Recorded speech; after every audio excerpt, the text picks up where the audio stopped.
Y hoy vamos a continuar con la epístola a los romanos, que me he propuesto terminar y que hemos estudiado desde el capítulo 1, bueno, desde la introducción, sabiendo un poquito acerca de Pablo, del trasfondo de la carta a los romanos, y ahora vamos ya por el capítulo 14, así que vamos a entrar de lleno en materia. En el capítulo 14 es un capítulo muy curioso y tal vez que pasa un poquito desapercibido en algunos casos, y cuando el cristiano pues lo aborda, normalmente es para polemizar, pero es un capítulo muy bonito que habla acerca de las opiniones de los creyentes.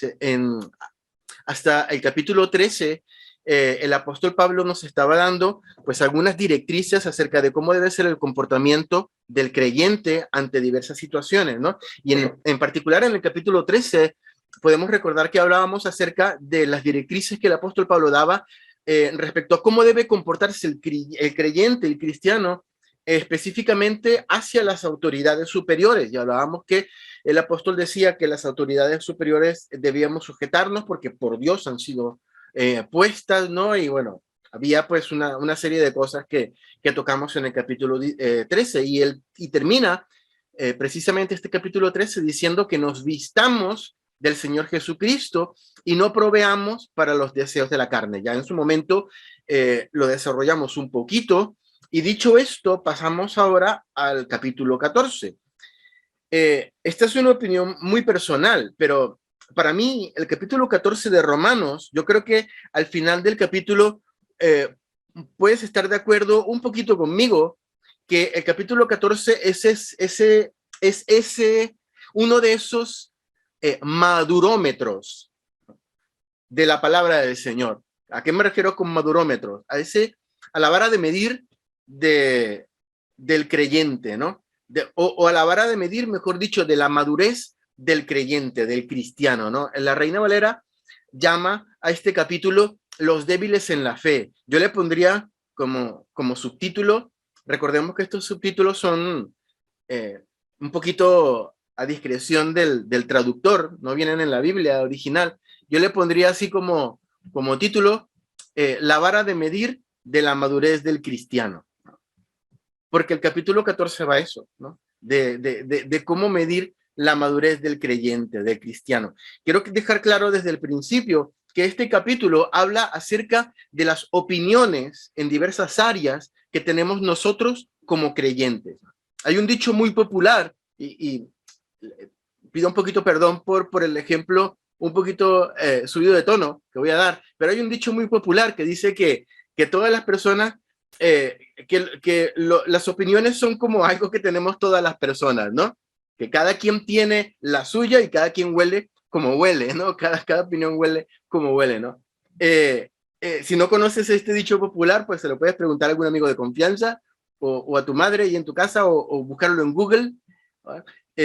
Pero algo que me llama la atención, ¿y por qué digo esto? Es porque en este capítulo, aunque habla acerca de las opiniones de los creyentes, el apóstol Pablo parece darle la misma importancia que le da el apóstol Pablo a las opiniones que le da este refrán popular.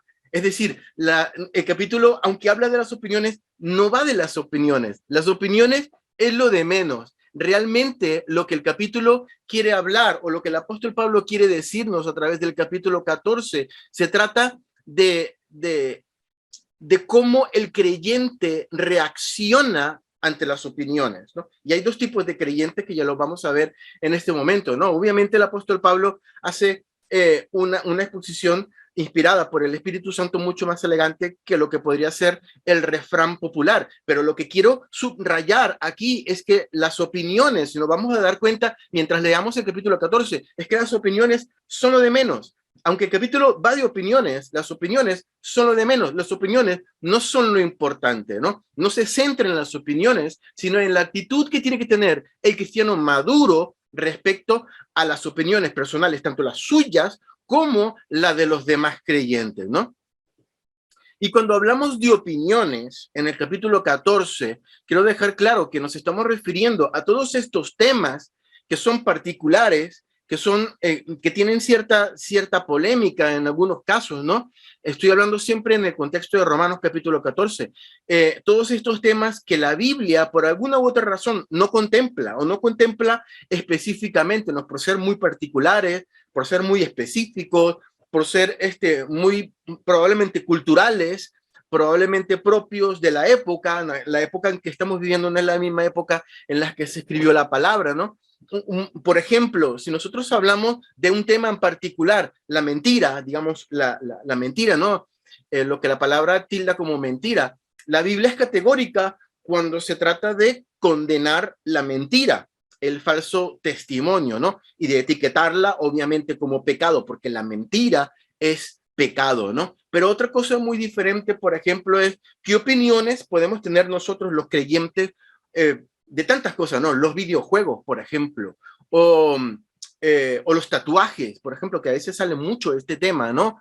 O qué sé yo, de escuchar música no cristiana o celebrar los cumpleaños. Hay gente que tiene problemas, creyentes que tienen problemas con celebrar los cumpleaños, celebrar el Halloween, por ejemplo, que ya es mucho más polémico, o celebrar la Navidad, ¿no?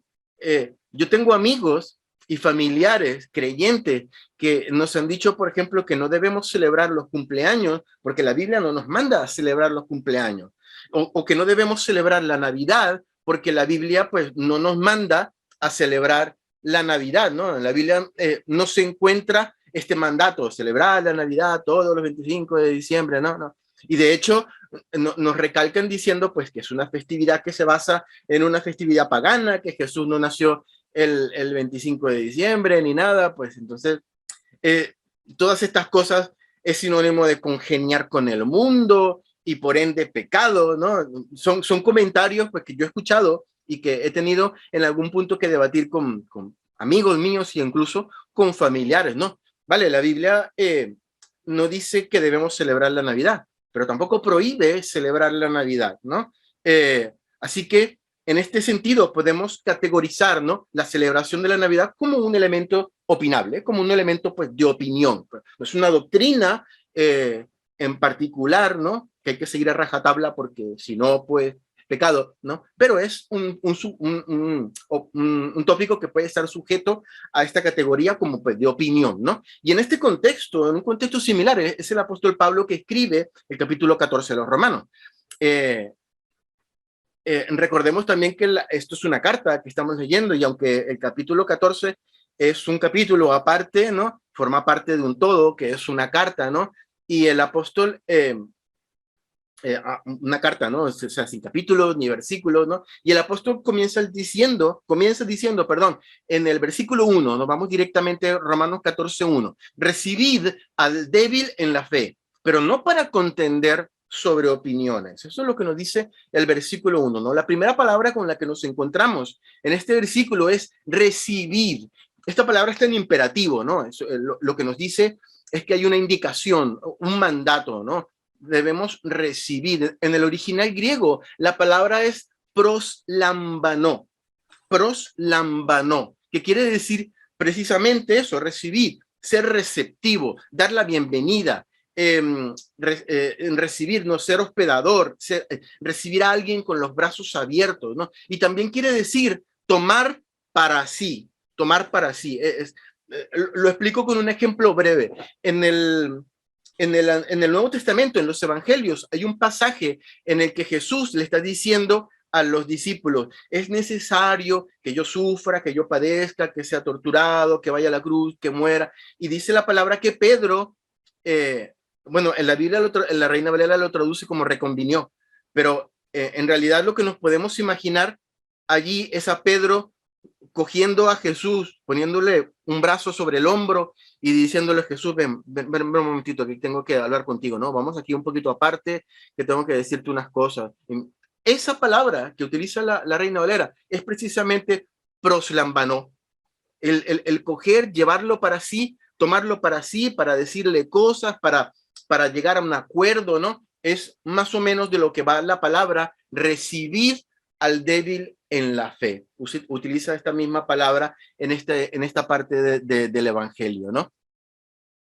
Pero esta palabra proslamba no solamente implica hospitalidad, no solamente implica tener las puertas abiertas, sino acercarse incluso a la persona, como se acercó Pedro allí a Jesús, ¿no?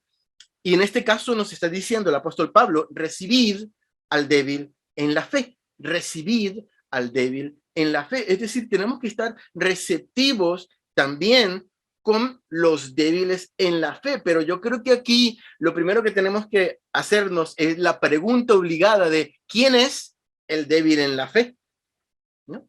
A lo largo del capítulo 14, yo creo que nos vamos a hacer una idea bastante buena de lo que quiere decir ser débil en la fe, de lo que es una persona débil en la fe. Lo veremos más adelante a medida que vayamos profundizando en el capítulo 14 de Romanos, pero como ya es un concepto que se empieza a mencionar desde el versículo primero, me gustaría avanzar un poquito en la definición. Pues el débil en la fe es aquel que tiene dudas respecto a diferentes áreas de la vida cristiana. Dudas en algunas áreas, o en todas, o en unas en particular, de la vida cristiana. Obviamente, este es un concepto muy general de lo que puede ser un débil en la fe. Tal vez podemos entender por débil en la fe otras cosas diferentes, pero yo estoy enfocándome al concepto del débil en la fe en el contexto de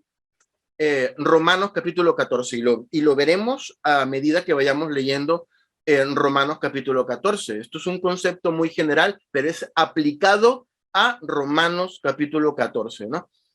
¿Quién puede ser un creyente débil en la fe? Pues un creyente débil en la fe que tiene dudas en algunas áreas que son sujetas a opinión, puede ser una persona que tiene poco tiempo que ha conocido al Señor, que no sabe. Yo no sé si tú recuerdas algo que a ti te haya pasado cuando recién conociste al Señor, donde tenías dudas, que son situaciones tal vez banales, ¿no? O qué sé yo, que si ibas en el autobús y ponían una canción no cristiana que decía cosas feas, pues se te iba a meter un demonio o algo por el estilo, ¿no? Ese tipo de cosas, dudas que se tienen, que si se te caía la Biblia o no la tenías abierta en el Salmo 91, te iba a pasar algo raro, ¿no? Son dudas, ¿no? Si comías algo o si hacías algo, qué sé yo. Son tipos de dudas que normalmente solemos tener los creyentes cuando tenemos poco tiempo de conocer a Jesús, porque tenemos poco recorrido y escuchamos muchas cosas, y hemos escuchado muchas cosas durante nuestra vida también de no creyente. O puede ser un creyente débil en la fe, un creyente que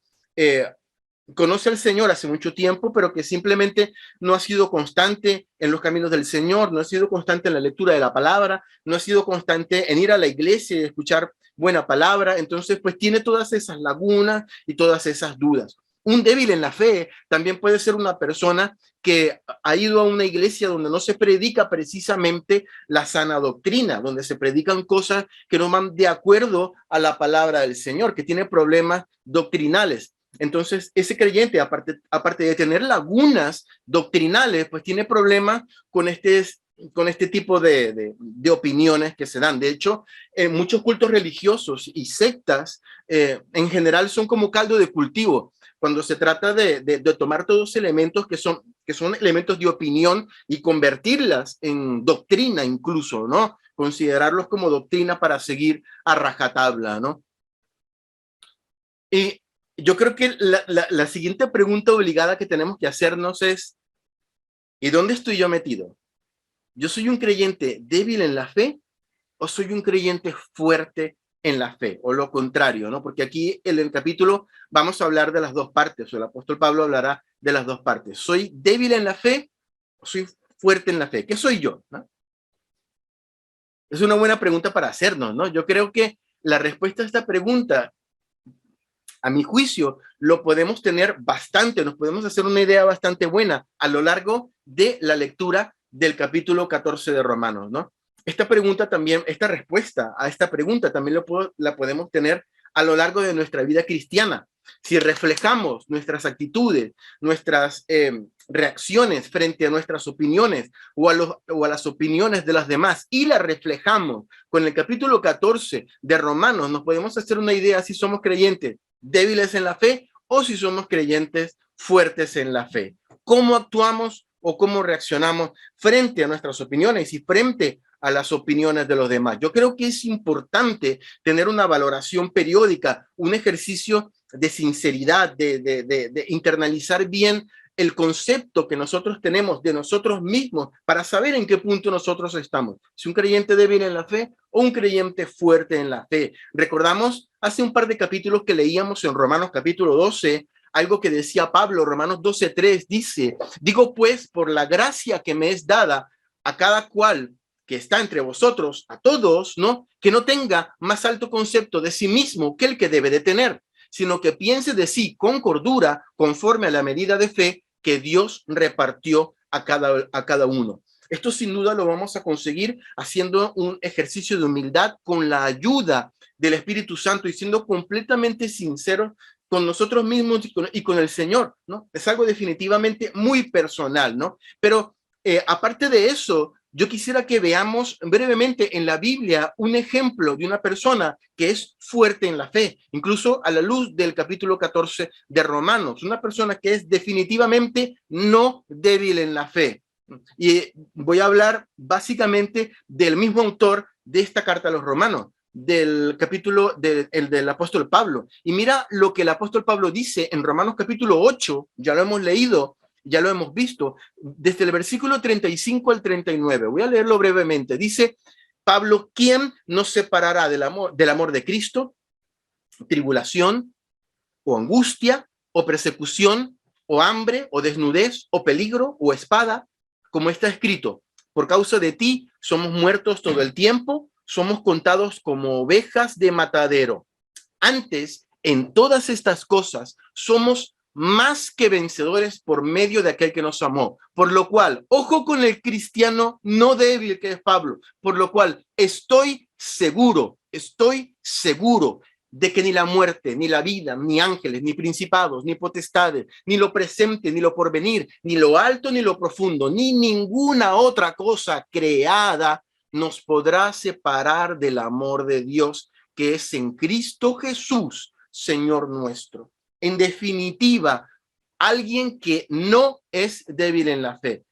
No digo que no tenga debilidades porque el mismo apóstol Pablo reconocía sus debilidades, ¿no?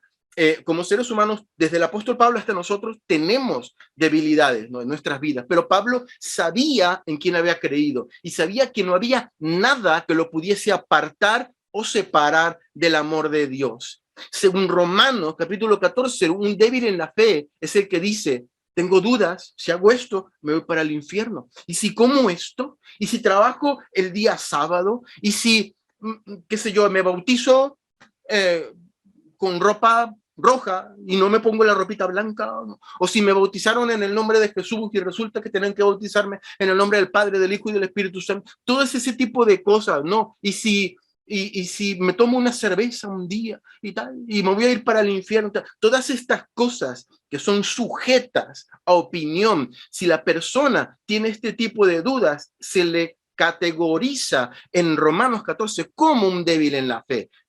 Contrástalo con Pablo. No hay nada, ninguna otra cosa creada, ni la muerte, ni la vida, ni potestades, ni principados, ni ángeles, ni demonios, nada me podrá separar del amor de Dios. Aquí estoy yo agarrado, así como una garrapata que no me suelta nada del amor del Señor Jesús. Eso es un cristiano fuerte, ¿no? Y dice la palabra que debemos recibir al débil en la fe. Pablo se mete aquí en el grupo de los fuertes en la fe, faltaría más, ¿no? Después de lo que dice en el capítulo 8, ¿no? Pero debemos recibir al débil en la fe, no para pelear, no para contender sobre opiniones, es lo que nos dice la palabra del Señor. Una de las características del creyente maduro o fuerte en la fe es que precisamente no recibe al débil en la fe para contender sobre esas opiniones.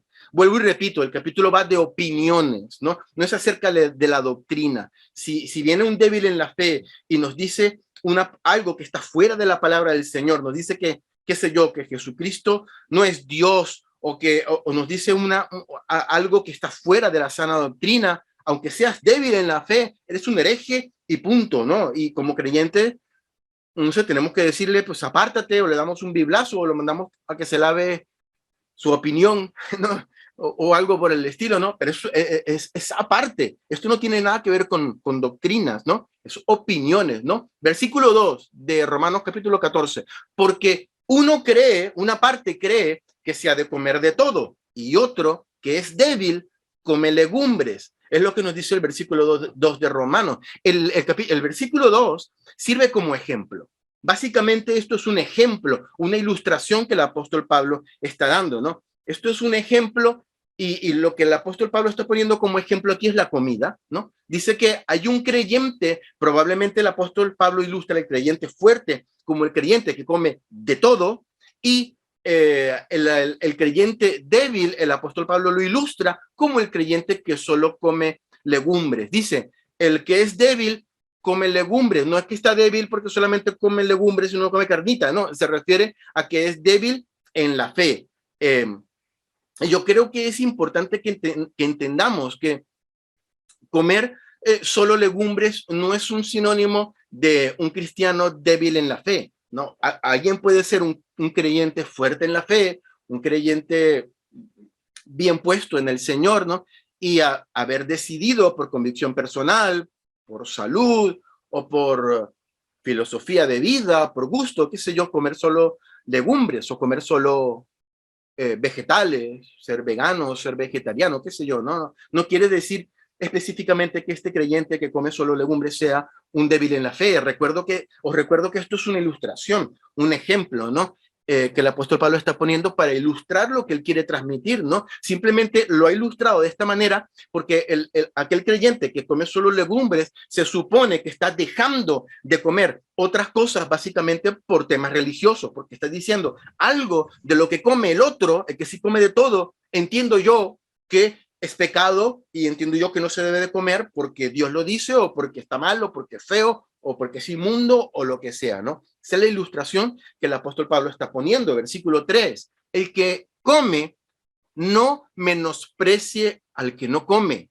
y el que no come no juzgue al que come, porque Dios le ha recibido. ¿Os dais cuenta un poquito cómo aquí el apóstol Pablo se está tocando y está trabajando con la madurez y con el orgullo de ambas partes, ¿no? El que come de todo, digamos que es el grupo A, no debe menospreciar al que no come, es decir, al grupo B. A no debe menospreciar a B. Fíjate cómo un creyente, aun siendo un creyente fuerte en la fe, puede caer en menospreciar a la persona que es débil en la fe o el creyente que es débil en la fe. Pero a su vez, el creyente que es débil en la fe, el grupo B, no debe caer en juzgar al que es fuerte en la fe o al que come de todo o al que no tiene ciertos tipos de prejuicios como los tiene él. Y aquí tengo que hacer un paréntesis, algo que, que me gustaría subrayar, ¿no? Cuando se trata de hablar de comida entre los creyentes, hay un tema que es muy controversial, ¿no? Que es acerca de los animales inmundos. En el Antiguo Testamento Dios categorizó a ciertos animales como los de pezuña hundida, como los cerdos, ahí entran los mariscos, un montón de cosas que Dios los categorizó como animales inmundos, ¿no? Y ese es una de las grandes discusiones que ha habido entre creyentes a lo largo de la historia, incluso a partir del Nuevo Testamento. Y otra gran discusión es si el creyente debe guardar el día sábado como día de reposo, como día santificado o no. Yo creo que de una manera maravillosa el apóstol Pablo aquí da dos tipos de ejemplos, dos tipos de ilustraciones en el capítulo 14. Y es precisamente respecto a comida y respecto a días. El apóstol Pablo no dice nada acerca de animales puros, animales impuros, comer cerdo, comer marisco, comer gambas o lo que sea, ni dice nada acerca del sábado, acerca de guardar el sábado, acerca de no guardar el sábado, acerca de que no dice nada. Pero curiosamente, los dos ejemplos que pone los hace de días y de comida. Es como si el apóstol Pablo quisiera hablar de estas dos cosas sin hablarlas, sin decirlas, precisamente como dejándolas en el aire, queriendo decir esto es opinable y cada quien convénzase a sí mismo de una cosa u otra. que es precisamente de lo que va el capítulo 14, de las convicciones internas de cada uno en cuanto a las opiniones. Lo vuelvo a subrayar, ¿no? A mí no me deja de maravillar cómo el Espíritu Santo dice las cosas sin decirlas, ¿no? Y en la última parte del versículo dice, el que no come, allí le está hablando al débil como el débil, ¿no? El que deja de comer algunas cosas, no debe juzgar al que come, porque a este Dios le ha recibido, ¿no? Pareciera que el apóstol Pablo se pone un poquito en los zapatos del débil ahora, diciendo que no juzgue al que come todo, ¿no? Hace una diferencia entre el juicio del débil y el menosprecio del fuerte. Son como dos facetas que hace cada uno, ¿no? En este caso, al débil, el débil dice, pues, este no se va al cielo porque come de esto, porque come cerdo, no come jamón, come gamba, come lo otro, ¿no? ¿No? Y el Señor le dice al débil, no lo juzgues porque yo lo he recibido, ¿no? Dicho sea de paso, esta misma palabra, recibir, es proslambanó, es la misma palabra que el Señor Jesús nos dice en el versículo 1 que tenemos que hacer con los débiles. Dios ya ha recibido a los otros también. Versículo 4, ¿tú quién eres que juzgas al criado ajeno? Para su propio Señor está en pie o cae, pero estará firme porque poderoso es el Señor para hacerle estar firme. Aquí no voy a profundizar porque este versículo es simplemente otro ejemplo, otra ilustración para reforzar la idea que viene el apóstol Pablo hablando, ¿no? En este caso está hablando acerca de un esclavo y su amo, ¿no? Versículo 5, lo que decía yo antes, uno hace diferencia entre día y día, otro juzga iguales todos los días. Cada uno esté plenamente convencido en su propia mente. Cada uno esté plenamente convencido en su propia mente. Aquí empieza a hablar dándole ilustración acerca de los días. Otro ejemplo similar al de la comida, pero referido a los días, curiosamente, ¿no? En este caso, ya no hace diferencia entre el cristiano débil y el cristiano fuerte, sino que dice, hay un grupo, ¿no?, que dice que hay un día especial, ¿no? Que tiene un día o algunos días como diferentes a los demás, sin especificar absolutamente nada. Y dice, hay otro grupo de creyentes que para él todos los días son iguales. Punto, ¿no? Son dos tipos de opiniones, ¿no? Luego, en ese mismo versículo, hace la observación en la cual se basa o gira todo el capítulo 14. Cada uno esté plenamente convencido en su propia mente. Cada uno esté plenamente convencido en su propia mente. Versículo 6. El que hace caso del día, lo hace para el Señor. El que no hace caso del día, para el Señor no lo hace. El que come, para el Señor come.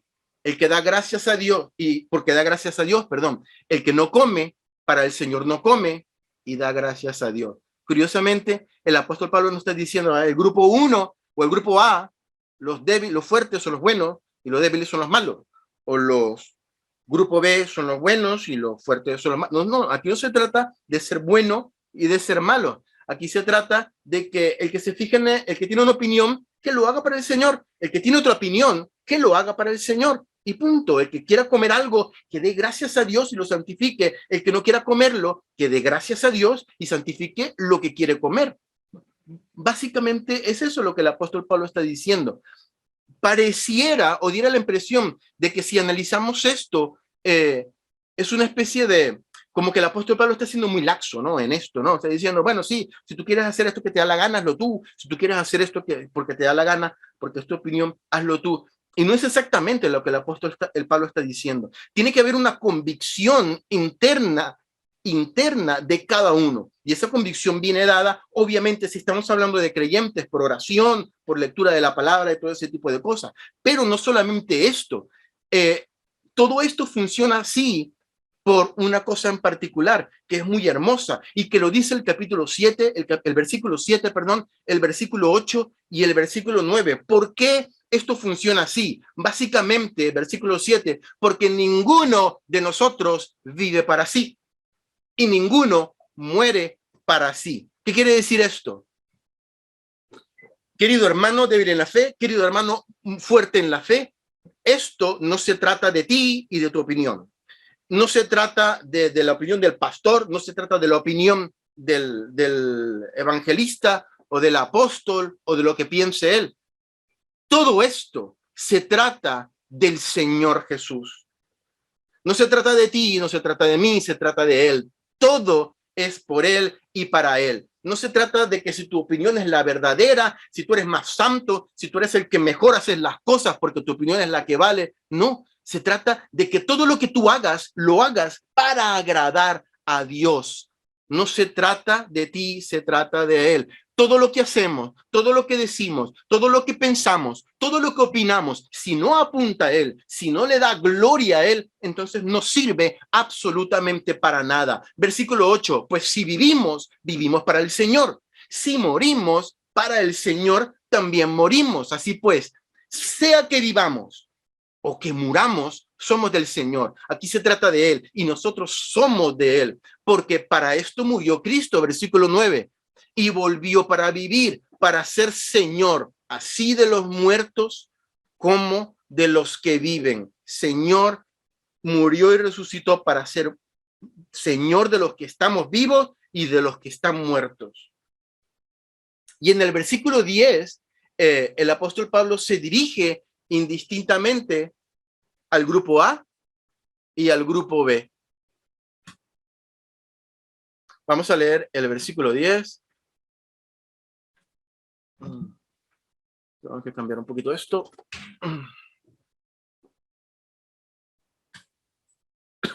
Versículo 10. Pero tú, ¿por qué juzgas a tu hermano? O tú también, ¿por qué menosprecias a tu hermano? Porque todos compareceremos ante el tribunal de Cristo, porque escrito está: vivo yo, dice el Señor, que ante mí se doblará toda rodilla y toda lengua confesará a Dios. He leído el versículo 10 y el versículo 11. Cada uno de nosotros dará cuenta a Dios, ¿no? Aquí tenemos que recordar lo que teológicamente significa el tribunal de Cristo, ¿no? Teológicamente, el tribunal de Cristo es un tribunal donde todos los creyentes vamos a presentarnos delante del Señor Jesús y vamos a dar cuenta de lo que hemos hecho, de lo que hemos dicho, de lo que hemos pensado.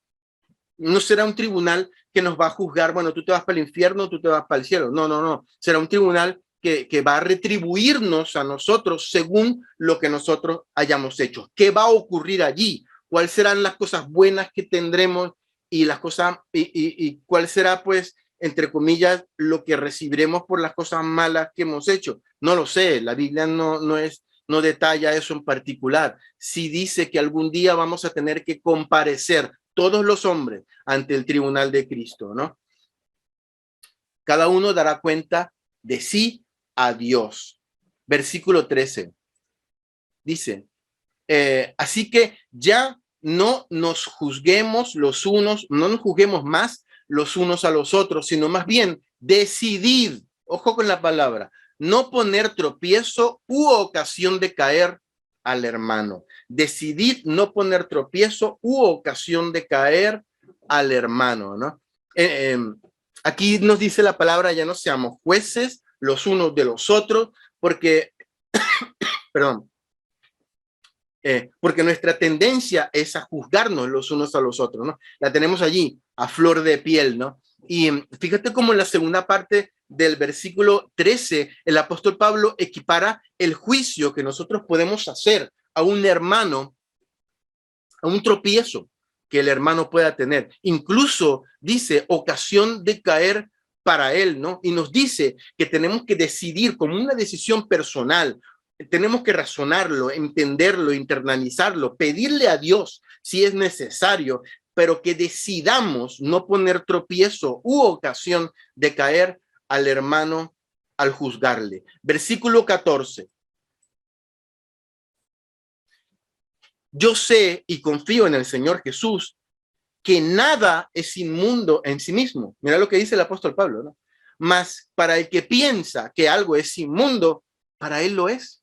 El que tiene una opinión diciendo que algo es inmundo, pues es inmundo para él. Pero el apóstol Pablo decía, yo sé, estoy seguro que nada es inmundo en sí mismo. Y esa es la opinión que yo tengo. Por lo tanto, para mí no hay absolutamente nada inmundo.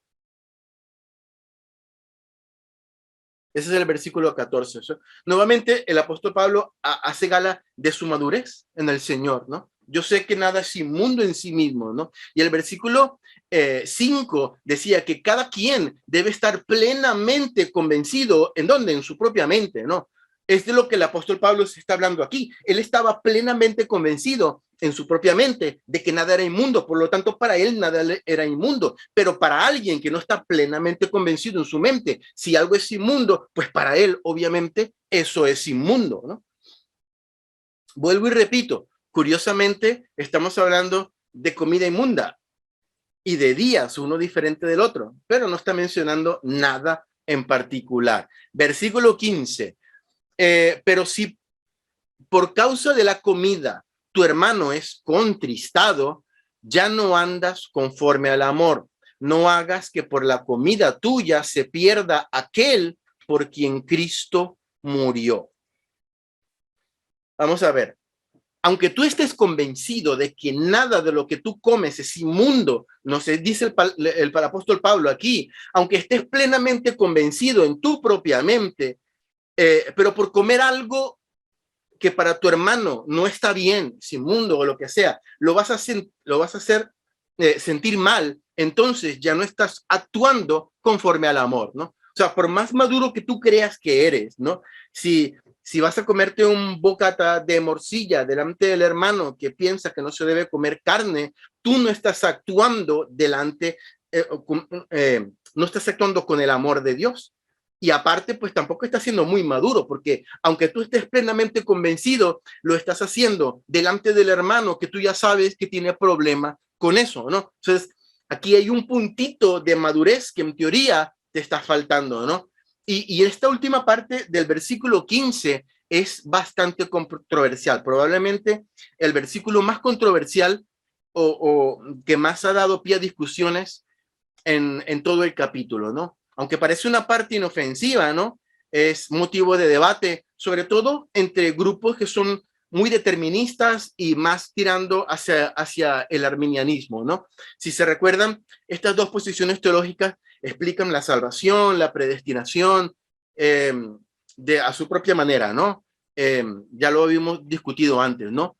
Pero básicamente aquí dice que si un hermano que no come morcilla te ve comiendo morcilla y debido a esta falta de amor que tú estás exhibiendo al comer morcilla delante del hermano que dice que no se debe comer morcilla, el hermano que no come morcilla al hallar tropiezo en este hecho puede llegar a perder la salvación. Y perdónenme por repetir tanto la palabra morcilla, pero es lo que quiere decir, ¿no? Puede llegar incluso a perderse, dice la palabra. Y aquí es donde entra en el debate. Uy, se puede perder la salvación. Aquí dice que se pierde la salvación. Recordemos que los calvinistas dicen que no se pierde la salvación porque ya Dios te elige desde antemano y ya tú eres salvo para siempre salvo, no te puedes perder. Entonces, si tú estás viendo a alguien comiendo morcilla, pero no te gusta la morcilla, pero eres calvinista y eres salvo, siempre salvo, pues no te vas a poder perder. Pero los arminianistas, pues dice lo contrario, ¿no? Se puede perder. Y este versículo es lo que parece sugerir, ¿no? Por culpa de la morcilla, y perdonen que mencione tanto la bendita morcilla, ¿no? Pero aquí no vamos a discutir acerca de que si la salvación se pierde o no, no, aquí no es el centro de la discusión. Aquí el centro es ser lo suficientemente maduro en el Señor, tener el suficiente amor de Dios para dejar de hacer cosas en las cuales, aunque estés plenamente convencido de que no está mal, por amor a tu hermano, dejarlas de hacer, o al menos no hacerlas delante de tu hermano, ¿no? En esto demostramos madurez como creyentes, ¿no? Cuando queremos hacer valer nuestra opinión, porque nosotros sí que tenemos razón, ¿no? Porque estamos plenamente convencidos en nuestra mente de algo que no está mal, y de hecho lo hacemos y lo practicamos porque sabemos que no está mal delante de Dios, y encima se lo restregamos en la cara allí a nuestro querido hermano que no come morcilla, es lo que está diciendo que está mal. No nos estamos comportando según el amor de Dios, ¿no? Lo que pareciera que nosotros queremos darle una lección inofensiva de madurez al otro hermano, lo estamos haciendo que la Biblia lo está tipificando de tal gravedad que lo compara incluso con que esa situación es capaz de hacer perder al hermano y de mandarlo directamente al infierno. Lo grave que eso que eso puede ser. Versículo 16. No sea pues vituperado vuestro bien. Aquí básicamente lo que quiere decir es que cuando tú haces lo que tú consideras que es bueno, pero lo haces delante de un hermano que no considera que es bueno, pues eso que tú crees que está bien puede llegar a ser vituperado, ¿no? O sea, el hermano puede decir, mira, efectivamente, este está haciendo cosas que no le agradan a Dios. Cuando tú en tu mente estás plenamente convencido, pero tu hermano puede llegar a vituperar eso que para ti está bien y tipificarlo como mal, ¿no? Versículo 17. Porque el reino de Dios, esto es maravilloso, porque el reino de Dios no es comida, ni bebida, ni días, añadiría yo, que el apóstol Pablo se lo olvidó aquí, si lo veo se lo digo algún día, ni bebida, sino justicia, paz y gozo en el Espíritu Santo. El reino de Dios no es comida, ni bebida, sino justicia, paz y gozo en el Espíritu Santo. El reino de Dios no se trata de lo que comemos o dejamos de comer, de lo que bebemos o dejamos de beber, de los días, del maquillaje, del pantalón, de la falda, del pelo largo, de bautizarse vestido de blanco, de comer gambas en la paella, de tomar la Santa Cena si eres bautizado o no. Se trata de la justicia, de paz y de gozo en el Espíritu Santo. De eso se trata el reino de Dios. Versículo 18. Y vamos terminando. Porque el que en esto sirve a Cristo agrada a Dios y es aprobado por los hombres. Otro versículo bastante interesante, ¿no? El que sirve a Dios en esto, no solo el que se da cuenta que el reino de Dios no es comida ni bebida, sino que es gozo, paz, es justicia, paz y gozo en el Espíritu Santo, agrada a Dios y es aprobado por los hombres, tanto por el grupo A como por el grupo B. Obviamente por los demás hombres que no conocen al Señor, no. El grupo que come morcilla y el grupo que come legumbres, el grupo A y el grupo B. Y el versículo 19 lo confirma. Vamos a leerlo rápidamente. Dice, así que sigamos lo que contribuye a la paz, queridos hermanos, y a la mutua edificación. Sigamos lo que contribuye a la mutua edificación. No que prevalezca mi opinión, porque mi opinión sí que es buena, ¿no? Si mi opinión no te bendice, me la callo, ¿no? Se aplica tanto a grupo A como a grupo B. Aquí les cae a todos. Y el versículo 20 sigue más o menos con esta misma idea, pero retomando nuevamente el ejemplo de la comida. Versículo 20, no destruyas la obra de Dios por causa de la comida. Fíjate la importancia que le da en las cosas que son opinables, en las tonterías que son opinables, ¿no? Todas las cosas, a la verdad, son limpias, pero es malo que el hombre haga tropezar a otros con lo que come.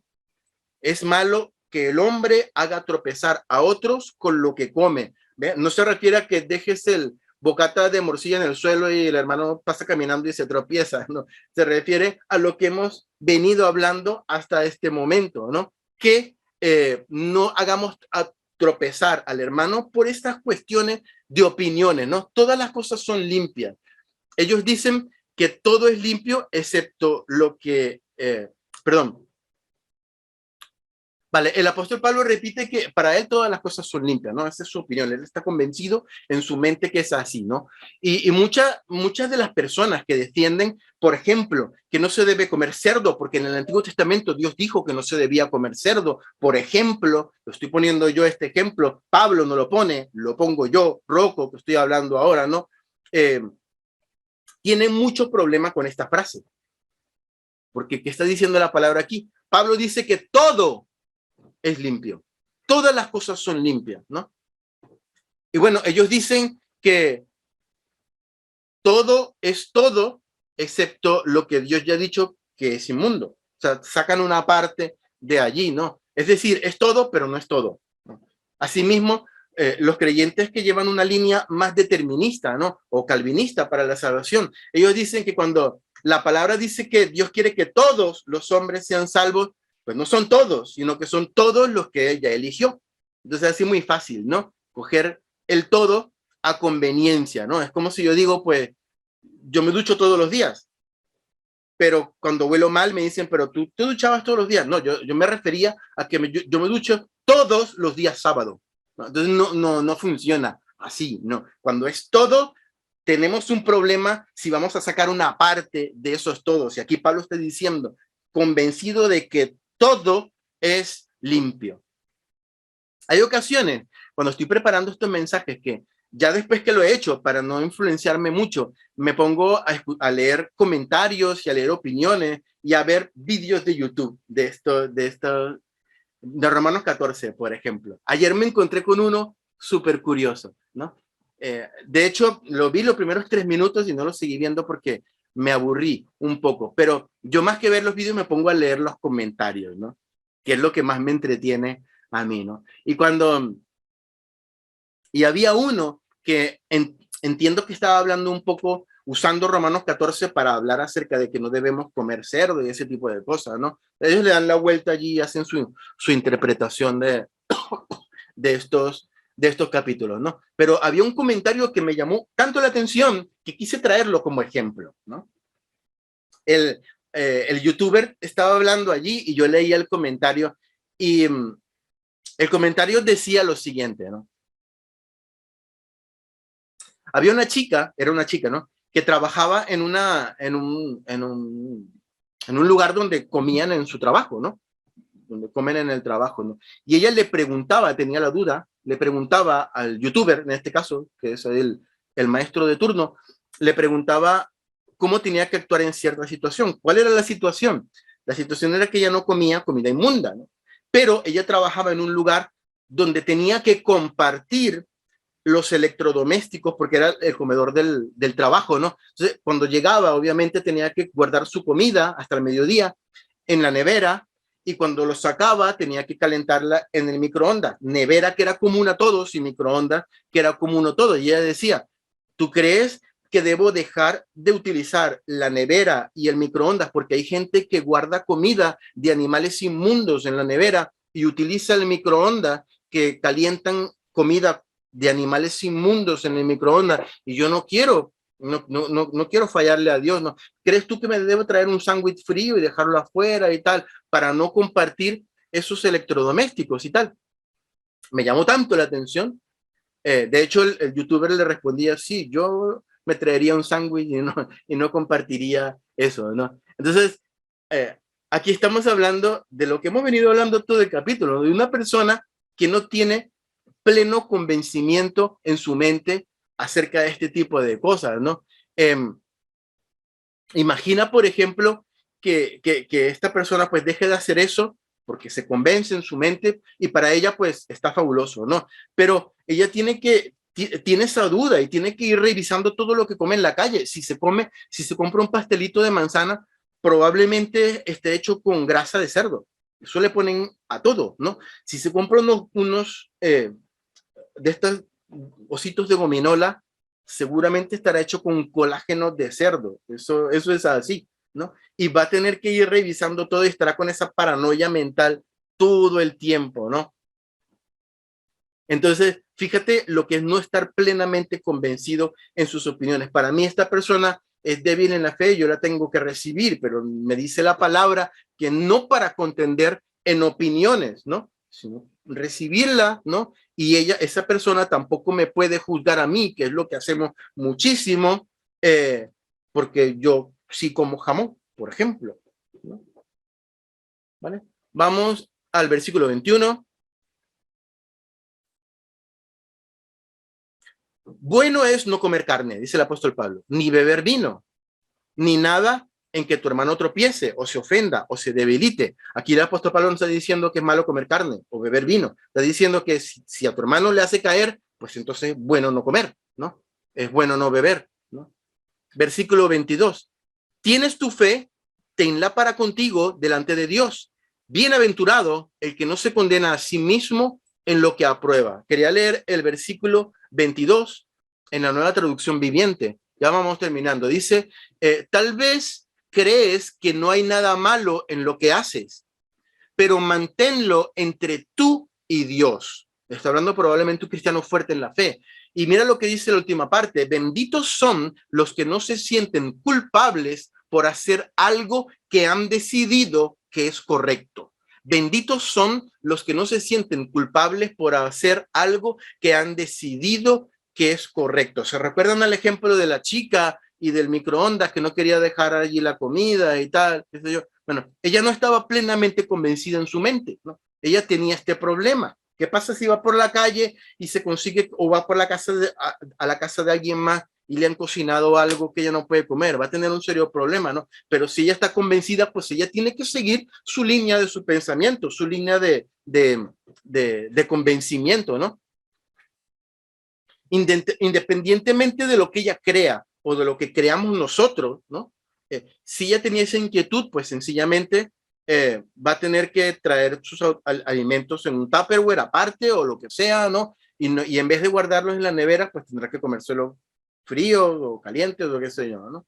De esa manera cumpliría de una vez por todas que ella es bendita porque no se va a sentir culpable por hacer algo que ella ha decidido que es correcto. Pues va a tener que ser coherente con su línea de pensamiento, pero eso no quiere decir que eso le va a dar pie a que ella tiene que juzgar o contender con otras personas que sí se comen la comida, aunque sean creyentes.